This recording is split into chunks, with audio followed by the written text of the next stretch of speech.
Welcome to BS Part 3rd Zoology student. So here today we are going to study the topic from endocrinology. So that is included in paper number 11 in the new syllabus. So semester 5th. So already we have discussed the particular topic. So the pituitary gland is also treated as a hypothalamus. You know, at the ventral side of the brain, so there will be a particular parts, that is diencephalon, then infundibulum and hypophysis. These three structures, so they are associated like this. So diencephalon will be here and infundibulum and pituitary gland. So this pituitary gland, infundibulum and this one is diencephalon. So combined called as hypothalamus. Hypo means below, at the ventral side of the brain.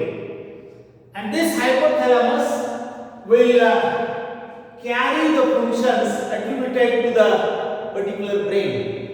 So here these combined carry the endocrinological functions. So that is secretion of particular hormones is depends on the pituitary gland, you know. The pituitary gland will be secreting the GnRH factor, and this GnRH factor will release the particular hormone from the particular gland. So all body endocrine glands are under control of pituitary gland, and this pituitary gland will initiate the secretion of that particular gland. Suppose there will be the thyroid gland which is found in the throat region.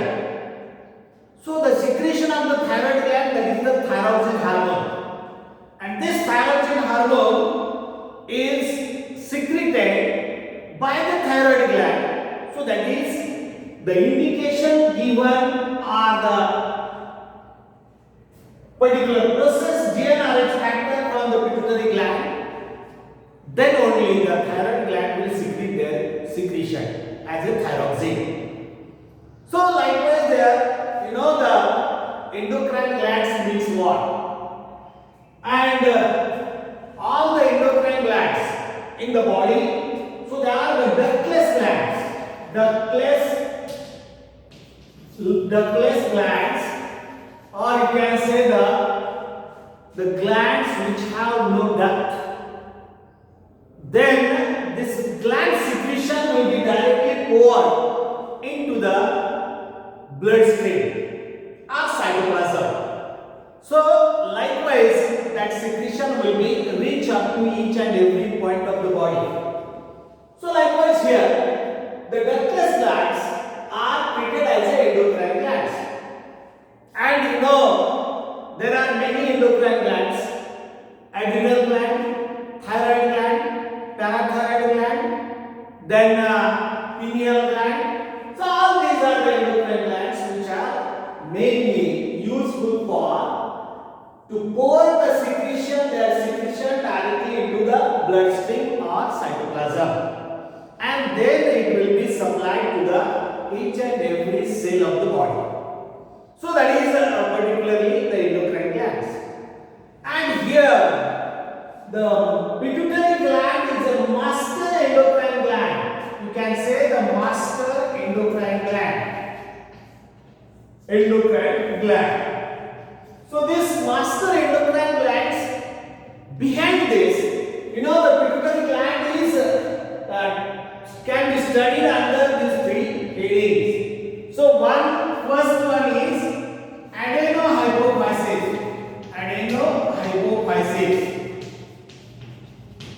Then second one is the middle lobe of pituitary. middle lobe of pituitary.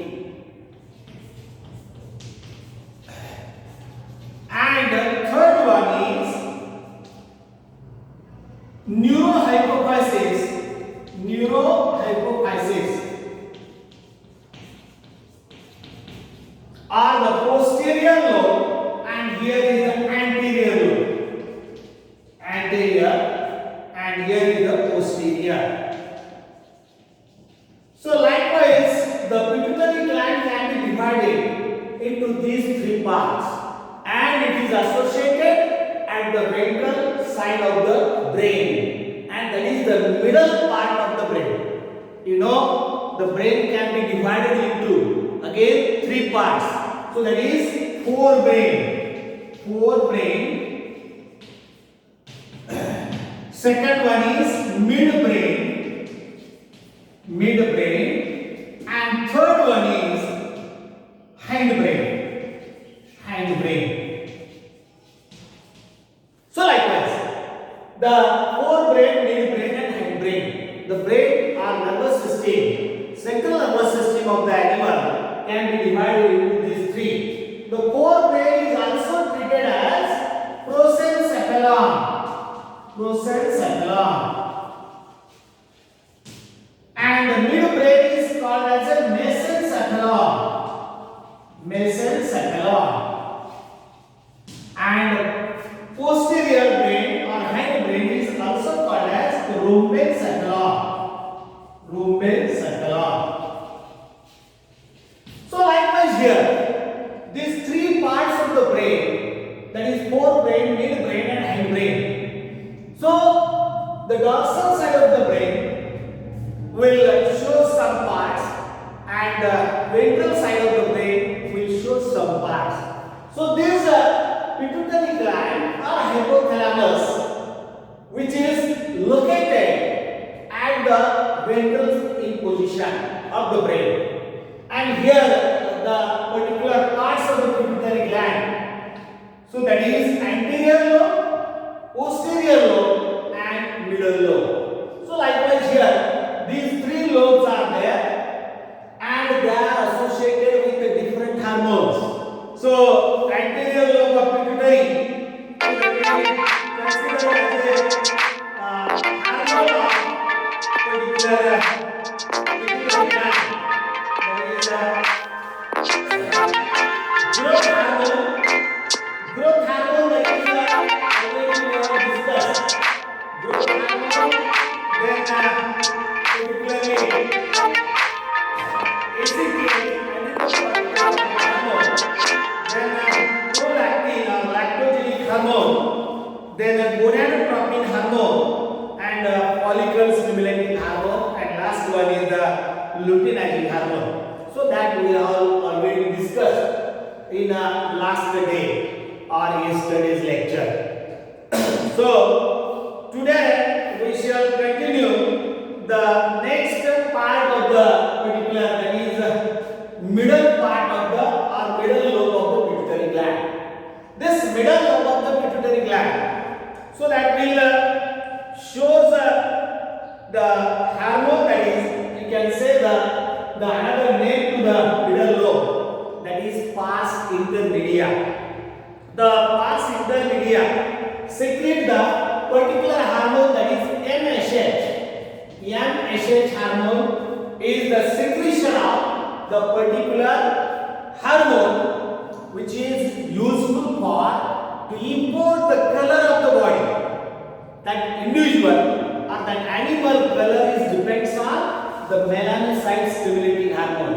And this melanocyte stimulating hormone, so which is particularly found in each and every animal, and they are importing color to the particular body, and that will be found in the cleft, or you can say there are totally 13 amino acid residues, or beta MSH or has 18 amino acids.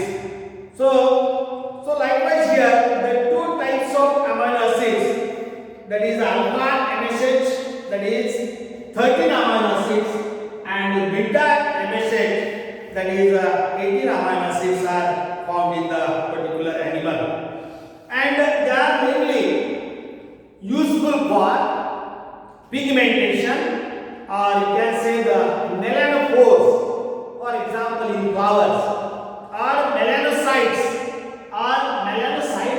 These are the cells so which are importing color to the animal body, and melanophores particularly useful for when the pituitary gland is removed from the frog body. If you want to see the experiment, how the MSH is working, how the MSH is importing color to the animal. The MSH, when we remove the pituitary gland from the frog body, the result is permanent blanching of the skin. It is because of melanin concentrated within melanophores, and essential expansion of melanophores are not there, and that will changes the darkness of the skin color in frog. If we remove this pigment, or you can say the melanocyte or the pituitary gland, if the pituitary gland removed from the frog, so that will impair, that will darkening of the skin of the frog. That means it will get stimulated, and finally the color will be there. So that is the darkened color, and that is the only function attributed with the melanocyte stimulating hormone, and that is secreted by the middle lobe of the pituitary or at the hypothalamus region. Hypothalamus, you know, the combination of these three, that is diencephalon, infundibulum and pituitary gland, and that particular process which will be initiated in the ventral part of the brain in each and every animal. Then come to the next, that is last part, that is posterior lobe, or it is also treated as a neurohypophysis. So this neurohypophysis, so that will treated as a neurohormones, or you can say this pars nervosa. This part is also treated as a pars nervosa, and this pars nervosa is concerned with the neurohypophysis, and there will be again secretion of the ADH hormone. So you know the ADH hormone. So ADH hormone is concerned with, that is an antidiuretic hormone, ADH. So ADH, that is antidiuretic hormone, and this is also called as a vasopressin, or you can say this particular hormone, it has an antidiuretic effect, that is increasing the reabsorption of the water in the kidney tissue or tubule. So reabsorption of the water from the kidney tubules, that is uriniferous tubules, so that while formation of the urine, the water from the body is not sent it out, all water will not be sent it out. So that water should be get reabsorbed from the proximal correlated tubule of the single nephron, and that is useful for several metabolic activities of the body or several physiological activities of the body. So that function is mainly covered by this ADH, or you can say the ADH will increases the more water is reabsorbed. So in the blood, when the osmotic pressure of the blood rises, the secretion of ADH will increases, and automatically the particular ADH will be regulated by the osmoregulatory center of the hypothalamus. So this regulation of each and every hormone, so that is regulated, or you can say the regulation. Asthma regulation. So this asthma regulation will be carried by the kidney.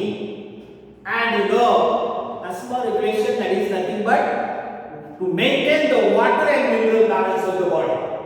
So water and mineral balance of the body will be maintained by the kidney, because all blood will be filtered to the kidney.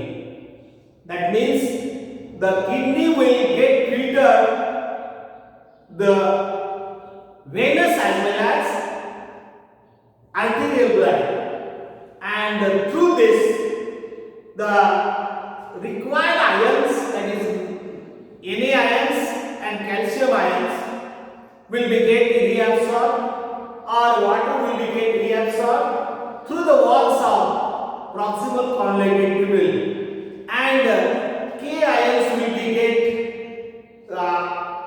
ejected, or can say excreted along with the particular glomerulus filtrate, and this glomerulus filtrate will be after distal convoluted tubule, so that will be changes into the urine. So urine formation takes place at the end of the filtrate, glomerular filtrate will be passed from the particular distal convoluted tubule or ascending limb. So descending limb, that is a proximal convoluted tubule, and in between these two, so there is a loop of Henle. So likewise here, the urine formation will be there. At last, the urine is passed, or the glomerular filtrate will be passed from the proximal to distal convoluted tubule, and then it will be collected into collecting tubule, and this collecting tubules will be joined to the longitudinal tubule, and these longitudinal tubules are opened in the hilus region of the kidney, and thus hilus region will be opened to the ureter, and ureter will be finally opened into the urinary bladder, and from urinary bladder it will be get stored at a certain stage, and afterwards it will be thrown out of the body through the urethra or urinary orifice or orifice. So likewise here, the particular neurohypophysis is also possessing first hormone, that is ADH. Then the pressure effect of ADH is involuntary muscles present particularly in arteriovenous capillaries undergoes contraction. So that is the pressure effect. Due to the pressure of ADH, or ADH is get influenced, so that time the particular muscles of the arteries or capillaries are undergoes contraction. As the result, the blood pressure increases, and hence the ADH is called as a vasopressin. And generally, the ADH will be given as an injection to the delivery, at the time of delivery.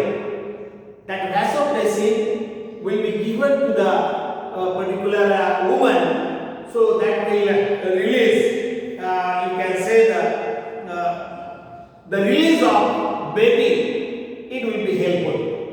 So likewise here, there will be creating the pressure. Then some disorders are also there. If the ADH is not secreted, so each and every hormone has benefits as well as disorder. So due to lack of ADH, the secreted in a reduced amount, you can say the water absorption from the kidney tubules is decreased and leading to formation of dilute urine. So again, the urine will possess the more water. Urine will possess the more water, and so that the urine will be get diluted, and the patient excretes large volume of diluted urine. That is called as a polyuria. That condition is called as a polyuria, and compensate many, or you can say the loss from the body of water is more, and that will affect on polydipsia, and that particular person will eat, drink more water, and well, finally that polydipsia disease will form. And then there will be the symptoms of the physiological disorders, that is called as a diabetes insipidus. Insipidus. So this particular disease will be caused, and the condition can be corrected by administration of the vasopressin. The diabetes insipidus or insipidus disease will be caused in a particular kidney region, and that will be treated by the vasopressin. And externally we can give the particular hormone injection. Then next, that is oxytocin or pitocin. That is next hormone. The oxytocin and pitocin is a hormone. It is primarily synthesized in paraventricular nucleus of the hypothalamus, and it is also called as a oxytocin effect on the pregnant uterus or the pregnant woman to turn the oxytocin is, and oxytocin is concerned with to keep quick birth. So it will be useful, that is quick birth. Quick birth is the indication of or giving the, you can say, the movement of the uterine muscles are get more, and immediately there will be getting the quick birth. Or the movement of the uterus will show the more impact. Then come to the effect of oxytocin on uterus. The oxytocin agent is a substance that causes the uterus to contract. The contraction of uterus will be there, and this is one of the primary function of oxytocin. And oxytocin will contract the uterus. That means the baby will be pushed forward, and at the end of the pregnancy, it should be inserted, or the injection of the particular hormone is given by the doctor. You can say that at the maternity home, the gynecologist will provide or give this injection. And the effect of oxytocin on mammary glands. So oxytocin encourages the process of lactation. So that will leads to start the lactation, and bring the about the injection of milk is initiating the contraction of smooth muscles in mammary glands, and myoepithelial cells are present around the alveoli, and induces the expulsion of the milk. The milk secretion and expulsion, so that will depends on the particular hormone, that is oxytocin, and this action is called galactose effect. Galactose effect, and when oxytocin is injected in a lactating cow, it starts gushing the milk from its udder, and this oxytocin plays an indispensable role in milk ejection. So milk ejection, so there will be, we are putting the machines, so which can suck the milk from the udder of the cow. But here this injection is being given to the particular woman or particular human being, so then it will proceed. Then in addition to initiation of uterine contraction during parturition, sexually stimulated females during coitus secrete small amount of oxytocin, and that induces uterine contraction, and this helps in the ascent of sperm in the fallopian tubes, and thus facilitates fertilization. So these are the different hormones which are associated with the neurohypophysis. So likewise, we have studied the